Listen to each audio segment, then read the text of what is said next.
Sean todos ustedes bienvenidos a un espacio más de Mi Huella, este segmento de Utopía Ecuador, en donde con nuestros invitados analizamos la sostenibilidad, sobre todo desde su vivencia personal. Una vez más, agradecemos la gentil colaboración de la Universidad de Hemisferios que nos permite grabar este programa para ustedes y sobre todo para analizar estos temas a profundidad. En esta ocasión nos complace dar la bienvenida a Yolanda Cacabatce, ambientalista y exministra de Ambiente. Muy gentil, Yolanda, por estar en este programa para conversar de un tema apasionante, sostenibilidad. Gracias, Javier. Lindo estar acá. Y sobre todo queremos comenzar quizás con algo que pudiera partir de un concepto. ¿Qué significa sostenibilidad para Yolanda? Es una pregunta que tiene una respuesta de largo recorrido, porque la parte teórica de la sostenibilidad o sustentabilidad llegó a mi vida en los 80s. Y de ahí para acá han pasado muchísimas cosas que hacen que la misma definición haya evolucionado. Al principio es una cosa teórica, ¿no es cierto? Es asegurar que lo ambiental, lo social y lo económico marchen por el mismo camino. Pero eso no te dice nada, no te dice cómo ni para qué. La pregunta es inminente. ¿Qué pasó en los 80? En los 80 empezó a trabajarse, a hablarse de sustentabilidad por influencia de una gran política noruega, la señora Brundtland, que es la primera en usar el término. Y por supuesto, nosotros, aquellas personas que estábamos en el mundo ambiental, y yo particularmente que estuve en la preparación de la Cumbre de Río, la señora Brundtland y el tema de sustentabilidad era la parte de la médula de la Conferencia de Naciones Unidas del 92. Y por supuesto, ahí empezó ya esta evolución, ¿no es cierto? Y lo lindo de esta evolución, Javier, que tengo lindo para mí en el sentido de reconocer que sustentabilidad no es una meta, sustentabilidad es un camino. Y cada vez que das un paso, el objetivo de sustentabilidad se aleja más, porque se va haciendo más complejo, ¿no es cierto? Tú vas construyendo procesos donde haya un alineamiento entre los intereses sociales, ambientales, económicos y de gobernanza también. Pero llegas a cierto punto que dices, no, aquí no puede parar, tienes que ir más allá y más allá. Entonces es lindo definir a la sustentabilidad como un camino. Y dentro de ese camino, ¿podemos hablar de una diferencia entre lo ambiental y lo ecológico o son circunstancias paralelas que van de la mano para encontrar un mejor enfoque en el tratamiento de los temas sostenibles? Yo creo que hablamos de la misma cosa, ¿no es cierto? Cuando yo hablo de lo ambiental, estoy hablando de conservación, estoy hablando de manejo de los recursos naturales como el agua, el suelo, el bosque, el aire, ¿no es cierto? A diferencia de conservación, que conservación se enfoca, es más estrecho el interés y el enfoque de trabajo también, que es la conservación de la biodiversidad, de fauna y de flora, la conservación de ciertas áreas que son tesoros del planeta. Pero al hablar de ambiental empiezas a trabajar del ambiente urbano o de la ecología urbana. Empiezas a trabajar los temas de agua no solamente desde la perspectiva del agua potable, sino el manejo de los ríos, de los lagos, el océano, los glaciares. Es decir, te vas más allá de tus fronteras inmediatas a trabajar el país, los ecosistemas, el planeta. Ahora, Yolanda, de esa experiencia, y sobre todo cuando partimos de lo que fue esta preparación para la cumbre y en la década de los 80, pero en la vida misma de Yolanda Cacabatce hay un punto de quiebre para sentir mucho más, quizás en las raíces, este tema de conciencia ambiental. Yo diría que hay varios quiebres y tal vez el primero es mi primera visita a las Galápagos, donde todavía no estaba yo en el mundo de la conservación y visité las Galápagos que eran bastante diferentes a lo que son ahora, mucho menos gente y mucho más cercanía del individuo con ese ecosistema. ¿De qué época estamos más o menos hablando? Estamos hablando del más o menos 76, 77.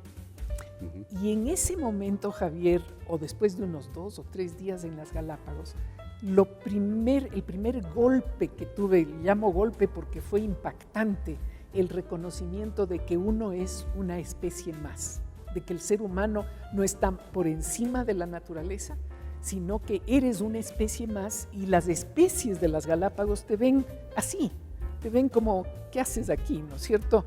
Y no te agreden porque sienten que debe ser una parte más del equilibrio. Y regresas al mundo urbano de Quito o de cualquier parte del planeta y te das cuenta que esa maravilla de armonía y de equilibrio de las especies de la cual tú eres parte está roto, porque el ser humano empieza a dominar o a sentirse que tienen derecho de dominar a los ecosistemas y a todas las otras especies. Es, digamos, uno de los puntos de quiebre de las Galápagos y en esta comparación con lo que es, planteémoslo así, la vida urbana. Sí. Otras regiones del país también son como parte de esa huella que va dejando en el camino. También, pero tal vez otro quiebre mío, déjame contarte esto porque me permitió conocer el país. Cuando yo empecé con Natura, no sabía nada de ambiente ni de ecología, yo no sabía que era una ONG, ni qué queríamos decir con impacto ambiental o deforestación o erosión. Eran palabras que no tenían mucho significado. Y el primer proyecto que hizo la Fundación Natura fue una maravilla para ilustrarnos en qué nos habíamos metido, porque éramos un grupo de ecuatorianos que decidimos crear esta fundación y empezar a tantear el terreno, ¿no? Porque no teníamos muy seguro a qué nos íbamos a dedicar. Sabíamos que las cosas estaban mal en el Ecuador, pero ese primer proyecto fue elaborar el perfil ambiental del Ecuador. Eso me obligó a mí y a la Fundación Natura a contratar a unos 20 técnicos del país, técnicos en océanos, en agua, en aire, en alimentos, en montañas, en todo, inclusive la institucionalidad ambiental que existía en el Ecuador y la legislación ambiental que existía en el Ecuador. Y existía porque podría ser también que para la época no era una situación que todavía esté de alguna forma en una tendencia. No era tendencia, pero había, por ejemplo, ya las áreas protegidas, el sistema de áreas protegidas del Estado en el Ministerio de Agricultura en ese entonces. Habían ya referencias al manejo de los bosques y la deforestación. Y había en legislación ambiental, sobre todo en municipios, había una serie de acuerdos o normas que nos orientaban a los ciudadanos a reducir la contaminación, a manejar la basura. No como lo entendemos hoy día, pero ya eran las semillas de ese entonces. Como esas bases de tener unos criterios un poco más desarrollados más adelante. Y fíjate, Javier, que hicimos cosas tan interesantes como medir la contaminación del aire en la ciudad de Quito, en el centro de Quito. Y en esa época utilizábamos plomo en la gasolina y llegamos a tener unos resultados espantosos del grado de contaminación, sobre todo en niños y en mujeres embarazadas, del impacto de estos químicos en la gasolina, que en el centro de Quito, que es un sub y baja, había mucha emisión de gases. Y esos resultados nos permitieron ir a los decisores de ese entonces del gobierno, al Ministerio de Energía y Minas y de Salud, a hablar del tema, y nos encontramos con una reacción muy abierta, muy interesada, que acogieron estos resultados y empezamos a discutir qué es lo que se podía hacer en el país. Lo mismo con el uso de agroquímicos altamente tóxicos en la agricultura. Y el poder graficar que cada vez que tú o yo nos comíamos un ceviche que tiene cebolla, que tiene tomate y que tiene pez o camarón, que todos ellos tenían un grado de contaminación tremendo y que nos estábamos autoenvenenando, ¿no es cierto?, sin conocimiento, sin tener información. Así que esos momentos de descubrir qué sucedía en el Ecuador también fueron súper importantes. ¿Y tuvieron eco esos descubrimientos para muchas personas? Absolutamente, no solamente en el Ecuador, porque lo mismo estaba pasando en otras naciones, esta energía por crear movimientos ciudadanos para defender el ambiente estaba sucediendo ya en Europa, en Estados Unidos, África y Asia. Y el armar alianzas para intercambiar información nos ayudó muchísimo. Por ejemplo, el sacar del mercado una serie de agroquímicos altamente tóxicos a través de una acción conjunta de cientos de ciudadanos y organizaciones con la FAO. No fue una acción local, sino una acción global que nos permitió un paso, creo yo, importantísimo. ¿Cómo fueron ganando espacio precisamente para tener más concienciación sobre estos temas? Como también el Ecuador en los 70 arranca su época de un país petrolero y de alguna forma son como dos andariveles que también tienen como puntos de partida que con el paso del tiempo han dejado su propia huella. Absolutamente. Qué buena pregunta, Javier, porque no todo fue color de rosa, ¿no es cierto?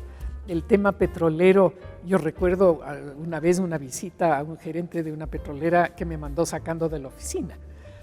Así, ¿no es cierto? Porque me fui a hablar de que se estaban quebrando, atentando contra las normas las normas básicas de protección de las áreas protegidas del Estado.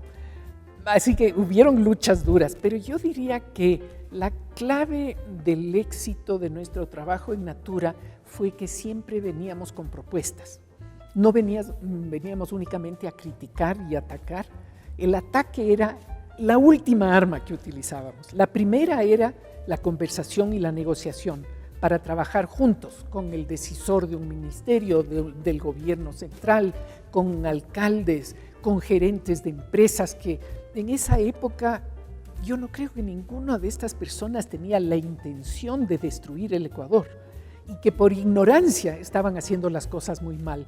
Y cuando entendían por qué y cómo, la puerta estaba abierta para conversar sobre posibles soluciones. Volviendo al plano personal, Yolanda, ¿cómo vive una ambientalista? Yo estoy absolutamente convencida en que hay que ser optimista, porque hay tantas cosas malas que si solamente te centras en lo malo, se te mina la energía que puedas tener y dejas de trabajar. El optimismo, en cambio, en mi caso, me permite cada mañana despertarme con la convicción de que algo se puede hacer.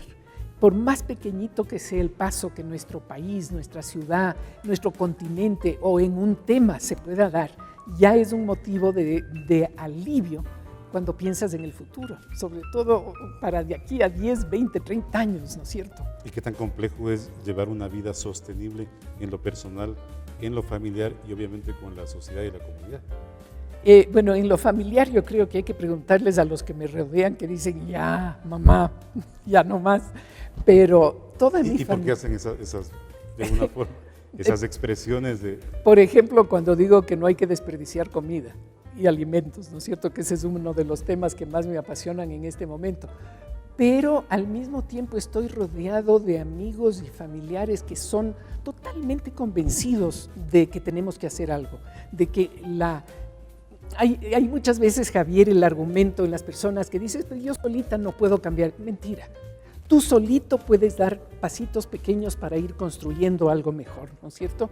Y entre la gente que me rodea, amigos de trabajo, tanto en el Ecuador como en el resto del mundo, todos estamos dando pasos que son significativos y que nos permiten al final del día respirar con alivio de decir, hemos dado un pasito. De la experiencia acumulada a lo largo de estos años, ¿en qué momento estamos como país en cuanto a ser más consciente de lo sostenible, del cuidado ambiental, de cuidar el futuro y cuidar el planeta? ¿Hay más conciencia ahora sobre eso? Hay bastante más conciencia. Si tú miras las universidades, en casi todas las escuelas se está trabajando el tema ambiental y la juventud. La juventud en este rato, ya sea porque tienen los teléfonos celulares u otros instrumentos para poder buscar información, son bastante más proactivos en encontrar la información que les puede llevar a tomar un paso positivo y rechazar algo que no es conveniente para el planeta. Yo he visto, por ejemplo, en supermercados a jóvenes con el teléfono enfocando el producto diciendo, esto no compro y esto sí compro, porque quieren verificar de dónde nace, si el proceso y la cadena de abastecimiento de ciertos productos es respetuoso de derechos humanos, es respetuoso de la naturaleza, tiene una serie de principios y valores, y nos hemos vuelto más selectivos, ¿no es cierto? Ya hay productos que no queremos consumir y que no queremos ver en el mercado, y los productores, al ver que su producto puede ser rechazado o está siendo rechazado, inmediatamente empieza a cambiar sus procedimientos de producción. Ahora las líneas de trazabilidad ayudan muchísimo más a eso. Muchísimo, muchísimo. Ahora, Yolanda, si bien se puede sentir mayor conciencia de parte del consumidor, de la gente, de las nuevas generaciones, ¿cómo acompaña esto? ¿Cómo se acompaña desde el poder central, desde el Estado o los propios gobiernos autónomos descentralizados? Ecuador está próximo a participar en una nueva cumbre de cambio climático, COP27, y tiene que presentar resultados. ¿El Ecuador ha logrado avances en esta materia? Está dando pasos importantes. Yo creo que estamos en este momento acompañados de un buen equipo de decisores en el Ministerio del Ambiente, donde se están tomando acciones importantes. Yo diría que se puede hacer muchísimo más, pero no hay los presupuestos necesarios como para poder movilizar más recursos, más gente, ¿no es cierto? Pero los pasos que estamos dando son importantes. La protección, la creación de esa nueva área protegida en las Galápagos, por ejemplo, es un paso importantísimo, no solamente para el Ecuador, sino para los océanos, para la vida en general, ¿no es cierto? Creo que estamos siendo más proactivos en defensa de los bosques, aunque ahí todos tenemos que reconocer que no tenemos capacidad de vigilar nuestro territorio, y ese es un vacío enorme, ¿no? Nos damos cuenta del daño cuando ya sucedió, de actividades que pueden generar daños serios cuando ya no hay nada que hacer, cuando deberíamos estar siempre en prevención, ¿no es cierto? Que es mucho más rentable prevenir que tener que reparar daños. Pero creo que estamos en un buen momento. Hay actores de gobiernos locales que también están mucho más conscientes ahora, y la sociedad es más exigente. La sociedad se convierte en un motor de empuje hacia las autoridades para que se tomen medidas importantes. Creo que ya no vemos a los ríos como basureros como los veíamos antes, aunque todavía hay mucho que hacer ahí, ¿no es cierto? Todavía sentimos que nuestros ríos son maltratados, pero es menos que antes. Y ya tienes una denuncia, por ejemplo, ¿no? En mi barrio están botando la basura en una quebrada, en un río. Ya hay gente que protesta. ¿Y esto pasa más por legislación o por actitud? Más por actitudes, más por actitudes, porque no importa cuán buena sea una nueva ley, la ley es inexistente si no se la puede aplicar y si no hay quien la aplique, ¿no es cierto? En lo personal, Yolanda, ¿cuál es ese compromiso para seguir pensando, haciendo, actuando como se lo ha hecho hasta el momento, en pro de ese cuidado ambiental? Yo creo muchísimo en la conversación con gente en las universidades, en el barrio, en el edificio, en el espacio de trabajo. Creo que la mayor parte de cosas que se hacen mal en nuestro país, en nuestra ciudad, es por ignorancia, no por maldad. Y la ignorancia tiene una respuesta, ¿no es cierto? Proveer información sencilla, Javier. Muchas veces nos enredamos en dar una serie de respuestas complicadas, llenos de términos científicos y técnicos que el ciudadano común no los entiende. Yo no los entiendo.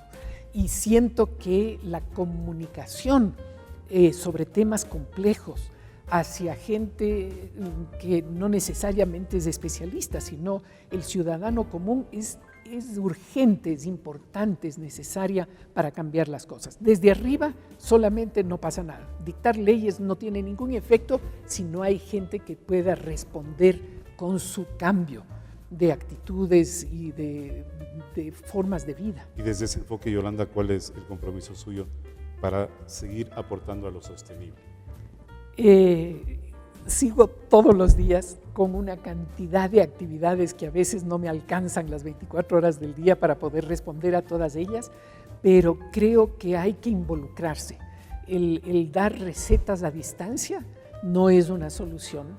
Todo ciudadano debe dar su pequeña o mediana o grande contribución para solucionar sus problemas, no necesariamente del país, ¿no? Puede ser de su barrio, de su edificio, de su familia, de su ámbito inmediato, pero todos debemos cambiar algo que nos caracteriza negativamente muchas veces, que todo esperamos que sea solucionado desde el gobierno local o gobierno nacional. No, hay muchísimas cosas que podemos hacer los ciudadanos desde nuestra propia iniciativa y nuestra propia capacidad de gestión. A propósito de esto y de esta perspectiva como sociedad, ¿cómo piensa que puede incidir la sostenibilidad en el futuro del país? La estamos construyendo. Nuevamente, insisto en que es un camino hacia la sustentabilidad, un camino que nunca tiene un fin, ¿no es cierto? Y todas las decisiones que se toman permanentemente para usar mejor los recursos, para proteger ciertos otros recursos, para hacer que los consumos, los procesos de consumo sean más responsables, todos esos son pasitos que van construyendo sustentabilidad. Y yo veo en todas las generaciones, en todas las ciudades del Ecuador, que esos pasos se están dando. Basta ver la cantidad de iniciativas que hay para recoger desperdicios de alimentos para producir compost, por ejemplo, para dar orientación a la gente de cómo evitar los desechos de alimentos en la casa. Los trabajos que estamos haciendo con supermercados para que en restaurantes y en supermercados se disminuya el desperdicio. La creación de algo que, si no lo conoces, Javier, te sugiero que lo hagas, el Banco de Alimentos de Quito. ¿Cómo no? Que son iniciativas maravillosas, ¿no es cierto? Porque toman en cuenta lo social, o sea, la gente que tiene hambre en nuestro país, lo ambiental, que es reducir el desperdicio, lo económico, que es hacer un mejor uso de los recursos, y tiene un impacto sobre la sociedad que es maravilloso. Y precisamente ese triple impacto es el gran objetivo que se plantean muchos espacios, empresas, sector público, sector privado, y en la construcción de ese camino también estamos involucrados otros actores desde la comunicación, por ejemplo. Absolutamente. Yo creo que sin el apoyo de medios y personas que están en comunicación, no se puede hacer ni la tercera parte de lo que debemos hacer. Todos estos mensajes y el potencial de llegar con información sencilla, como lo hacen ustedes, los comunicadores, tiene que acompañar a todo proceso y a todo paso hacia la sustentabilidad. Y es el compromiso que ratificamos y reivindicamos en espacios como estos. Y queremos agradecer a Yolanda Cacabatze, ambientalista, exministra del Ambiente, por habernos acompañado en un capítulo más de Mi Huella a través de Utopía Ecuador, un producto del Consorcio de Comunicación por la Sostenibilidad, y obviamente agradecidos con la Universidad de Hemisferios por permitirnos grabar este programa. Yolanda, un gusto haber conversado con usted. Muchas gracias, Javier. Será hasta una próxima oportunidad. Muchas gracias.